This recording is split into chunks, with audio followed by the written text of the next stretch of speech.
வணக்கம் உறவுகளே, எல்லாரும் எப்படி இருக்கீங்க? உறவுகள் அனைவருக்கும் இனிய மாலை வணக்கம். 10 ரூபாய்க்கு 3 கறிவடை கிடைக்குதுக்கான்னு என் தங்கச்சி சொன்னா எடுறா வண்டி அப்படின்னு சொல்லிட்டு கிளம்பி வந்தாச்சு கடைக்கு. கண்ணு முன்னாடி பொரிச்சிட்டு இருந்தாங்க வடையை சுட சுட. என்னடா இவா எப்போ பாரு அங்கேயும் இங்கேயும் சாப்பிட்டுட்டே இருக்காளே அப்படின்னு நினைக்காதீங்க. எதுக்குங்க சம்பாதிக்கணும்? சாப்பிட்றதுக்காண்டி தானே.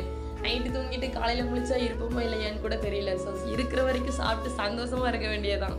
அப்படியே கறிவடை பக்கத்தில் ஏற்கனவே தட்டு சம்சா சாப்பிட்டோம்ல, அந்த கடையில் காளான் வாங்கி சாப்பிட்லான்னு ஒரு ஆசை வேறு வந்துருச்சு.